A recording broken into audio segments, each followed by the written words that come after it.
तर A1 म्हणजे फक्त जर्मन लँग्वेजची एक बेसिक स्टेप, बेसिक ओळख म्हणजे अल्फाबेट ABCD काय असते. त्यानंतर नंबर्स म्हणजे 1 2 3 4 जसे नंबर्स आहे 1 2 3 तुम्हाला A1 मध्ये शिकायला भेटेल.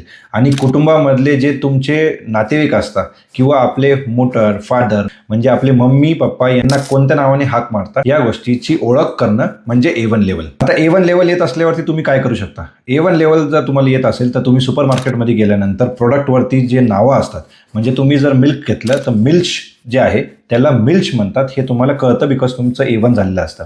यानंतर तुम्ही जेव्हा समोरच्याशी बोलता तेव्हा त्याला सांगता येतं की मला A1 लँग्वेजपर्यंत जर्मन येते. आणि तिसरी इम्पॉर्टंट गोष्ट जर तुम्ही बस किंवा ट्रेनमध्ये असाल तर तुम्हाला बेसिक लेवलची जर्मन बोलू शकतात. बट डिपेंड करतं की तुम्ही A1 मध्ये किती शिकला आहात आणि काय करू नाही शकत. ते म्हणजे तुम्ही जॉब इंटरव्ह्यू नाही देऊ शकत, कोणाशी प्रॉपर कन्व्हर्सेशन पण नाही करू शकत आणि गव्हर्नमेंट ऑफिसेसमधले कामं पण तुम्ही A1 लेवलवरती नाही करू शकत.